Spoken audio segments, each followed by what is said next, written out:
So here is Lightroom Classic. It's completely empty.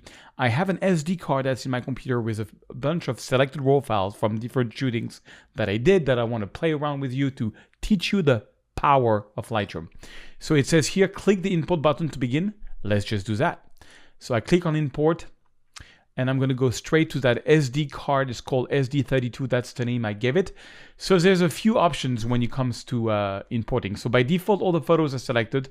They're all raw files. You can change the size of the thumbnails here. You can sort them by different things. I always leave the default on capture time, which is cool. You can, preview them in full screen, in grid mode. That's pretty straightforward. What's very important here is you got different options. You can copy or copy as DNG. Now, copy as DNG, DNG stands for digital negative. And basically what it is, it's a raw file made by Adobe that is supposed to stay here forever, meaning it's kind of the standard. Let's say in 20 years from now, any software will be able to read DNG. It's not clear whether they will also be able to read like the first raw version of a Canon 350 from 2002. So they had to create a standard, and DNG is standard. There's another advantage of converting to DNG, and that is that it's going to make the files a bit smaller. So I'm going to choose that option. The other option is copy. So you just copy it's right now this is Sony A7R3 files. So, they are ARW files. So they're going to be converted as DNG as we import them. It's going to take a bit more time. Move, you see, it doesn't work, and add doesn't work because we are on an SD card. Move would mean that it would erase from the SD card and put it on your hard drive, which you could think is a cool idea, but Adobe think it's kind of dangerous because it really, it's kind of always safe to still have the photos on your SD card. I'm guessing that's why that's not possible. And add is not possible either because add is more if you want, and that's what I'll show you in the next video, if you want to add something that's already existing.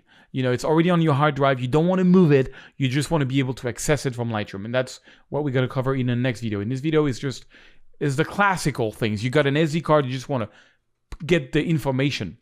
Okay, then you got a whole bunch of options here. And I just want to put the attention on the most important ones. One that's kind of very important is the file renaming. That is very important, especially, and that's something I've had a bug with. Let's say I import a batch, I do a photo shoot and I import some photos from that photo shoot, and then I do another photo shoot and I import in the same folder. If you're not careful, what is going to happen is that if it's from different SD cards, you might, they all have the name like Untitled 1, Untitled 2, Untitled 3 by default on your camera. So if you import two photos that's called Untitled 3 or 4 from two different SD cards into the same folder, one is going to be lost. So it's a good idea to, every time you import something, to give like a name, just also for you to remember. So this one I'm going to call, well, I already called it Lightroom Training, but let's call them Lightroom Training. I'm just going to give it a full name. Okay, Build Smart Preview is actually a good idea.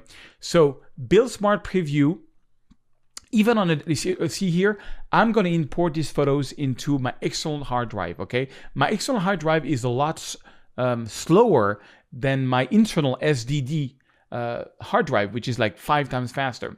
So by creating smart previews, I'm going to access less the external hard drive. I'm going to work more locally, and that's going to give me a better speed.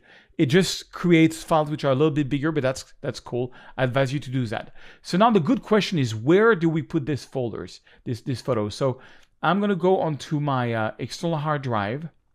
So this is my internal hard drive. So I'm going to go on Drobo. Drobo is like my external hard drive. On Tuto 1, that's where I put my training. You can put it wherever you want. I'm going to right click, create a new folder, and I'm going to call this Lightroom 2019, for example. And boom, it's here, okay? It's going to import the photos there. It's going to create a smart preview. It's going to rename then all of that at the same time. So I'm going to click on import.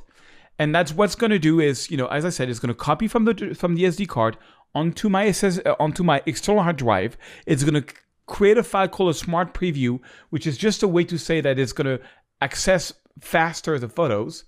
And voila, it's really cool.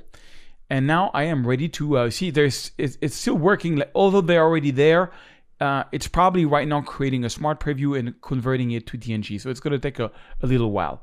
All right. That's how you import from an SD card.